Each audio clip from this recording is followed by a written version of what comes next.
biyya nagee buusa maqaan keenya bade salphanne maqaa keessaniin jennee kadhanne dadhabne.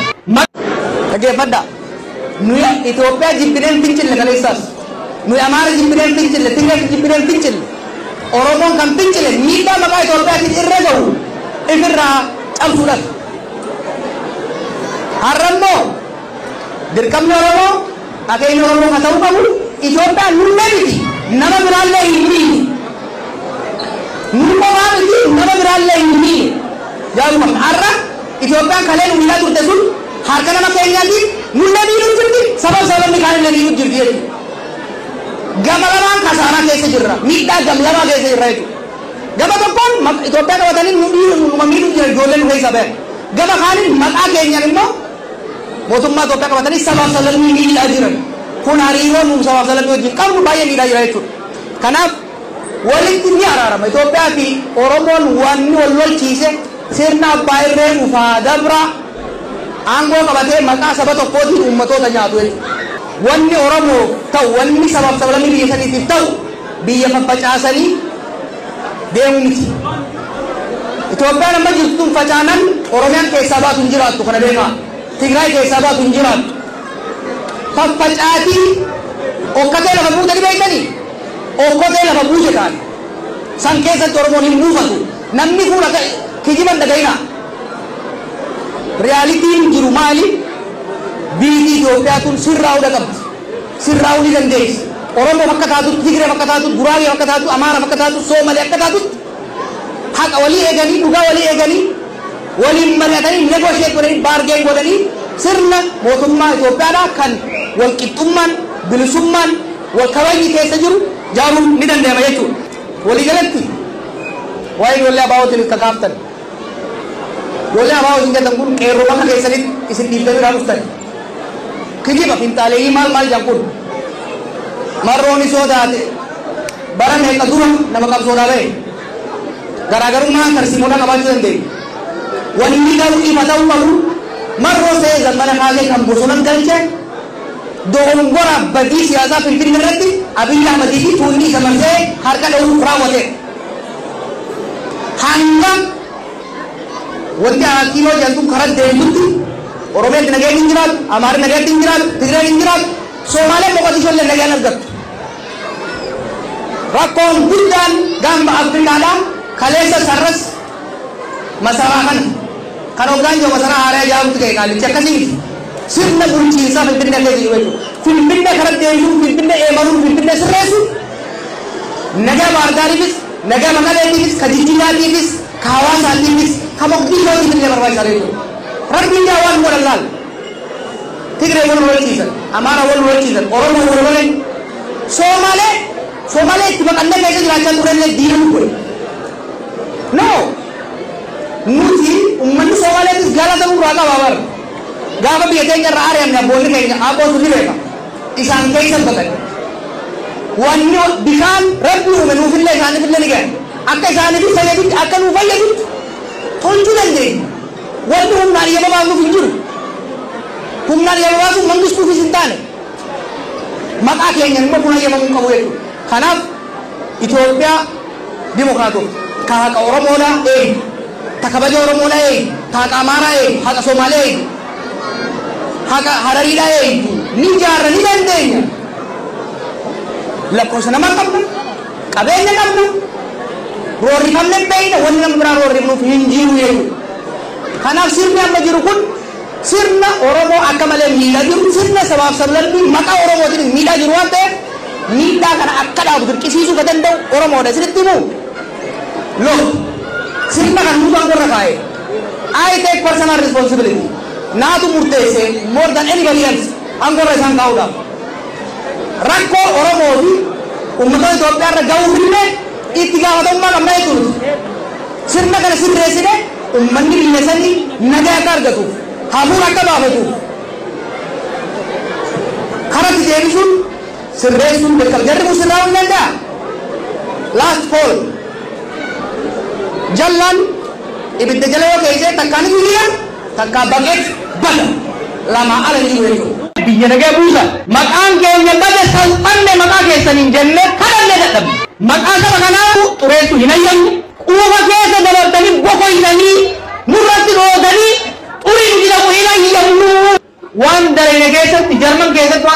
Minnesota waan daleynet, Oromiyaa waan daleynet, biyya keessaa fi biyya baqatu waan daleynet, tokkummaa dhugaa waan qabnu dhugaa waan qabsoofne hin gaaffilu jechuudha. Nutuman nu cabsan jennee alaan alaa way waachaan teenyu saba guddaa irraa dhalanne uummata guddaa irraa dhalanne keessatti bobbooyaa jiraachuun fala akka hin taane hubachuudhaan beekumsa qabnu muuxannoo biyyoota biraa qorannee yeroo gabaabaa keessatti jijjiirama fidne jechuudha. Har'a hoo bukoota jaan darbe kana keessatti waa'ee dhufeen dabalu gariin qaawwee galman geenye gariin kan eegariin nutti dhufu amma bakka irra jirurraa maalitti deemaa jirraa boqonnaa itti aanu kajaa'u xiqqoo inni tuquun barbaadu. An dubbachuu eegalaan baanaganii jiran rirrifatanii jiran akkam jechuun jiran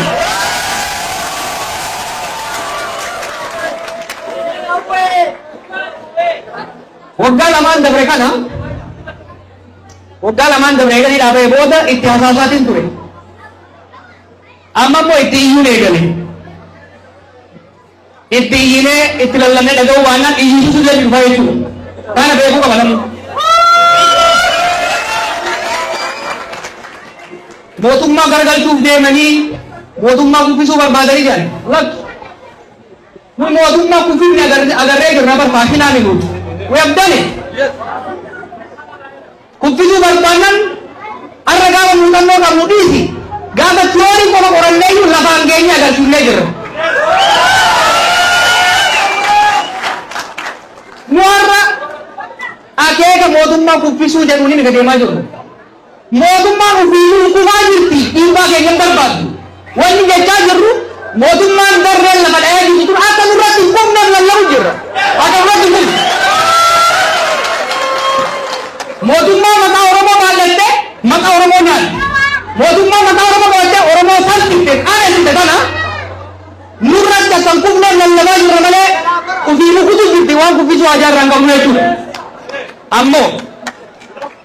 ammoo we are asking for conversation waggaa lamaaf walakka ergan dhaabee itti hasaasne sossobne biyya nagee buusa diinagdeen kufe maqaan keenya bade salphanne maqaa keessaniin jenne kadhanne dadhabne jechuudha amma akka uummanni dhaga'uu qabutti akka addunyaan dhaga'utti itti lallabaa jirra jechuudha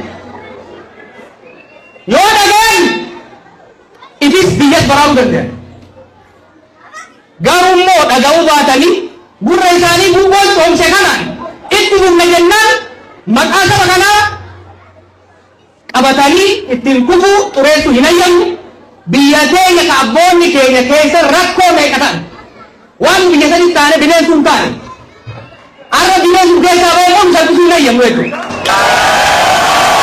lallabaa jirra lallaba keenya dhaggeeffadha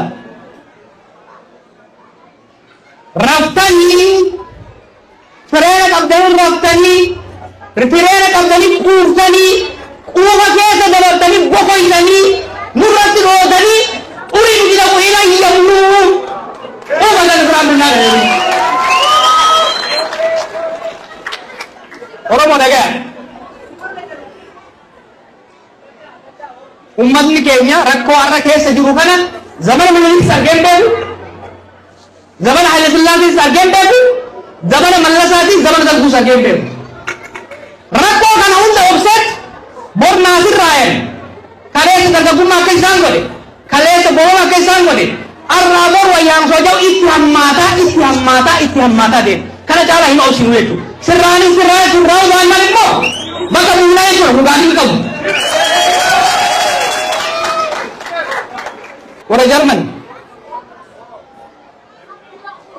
haga arras wanni as geenyeen gaafa duraasii wal geenyu alaan ala qofa ture Oromoon tokko taatee qabsaa'uu hin dandeenye Oromoo wal hin dhageessu hoogganni Oromoo maaliin ta'u alaan ala we were facing collapse of self-esteem collapse of self-esteem yeroo sanitti maal jedhan turan bara san beektu Oromoon miliyoona 50 ta'ee waa takka waduu hin danda'u murna xiqqaa tokko deeman Oromoon waggaa 50 qabsaa'ee homaan fin san jijjiirre yoo wanni biraa dhabamte har'a Oromoon miliyoona 50 humaan buusu wanni jawwatan kun har'a namni akkas yoo hin jiru. We change history bara. Har'a immoo fakkii doonaan koo qabatte ka uummata keenya madaali. Ka beekumsa hin qabne. Ka naamusa hin qabne. Maqaa keenyaan aangoo qabatte maqaa keenya nyaataa jirti jechuudha. Maal onnee jamaa jawarra Oromoon biyya bulchuu hin danda'u. Oromoon biyya bulchuu hin danda'u. Oromoon hayyuu hedduu qaba. Beekaa hedduu qaba. Waan ijoolleen warra hojjetu qonnaan bulaa tokko finnee ammoo irraa finnee osoo irra keenya isaanii ol bulchuu danda'a.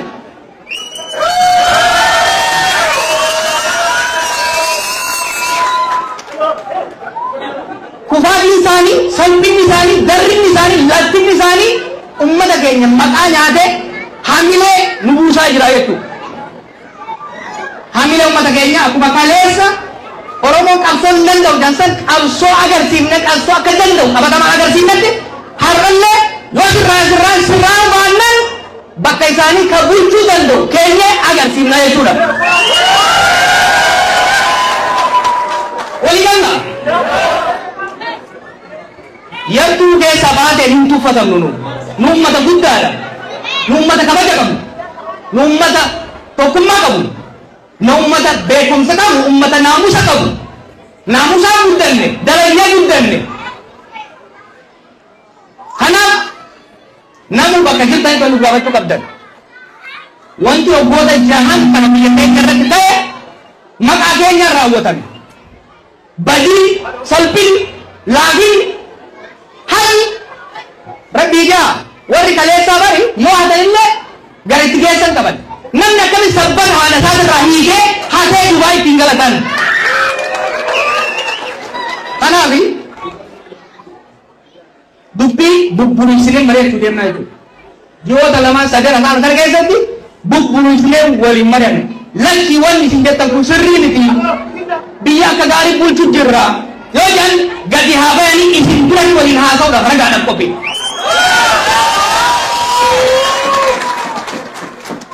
Wanni ani isin himu Oromoo nam beeka bara. I know my people.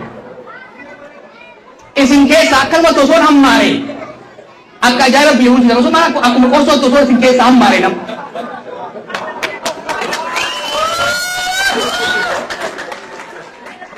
Kanaaf qophaa'aa ammaaf dhimma lallabne. Hubadhaa waa malee kaaneen dubbannu. Qorannet, qo'annet, bilcheessinet, tarsiima baafnet, ummata keenya tokkoosinet jijjiirama barbaachisaa ni kenna jechuudha. Kanaaf ummata Jarman hedduu galatoomaa hedduu dhaboonsitanii warri alatti seenuu dadhabdanii alatti hattan hedduu dhiifama isin gaafannaa yoo carraa argame meebii gara boodallee isin dubbisuu dandeenya.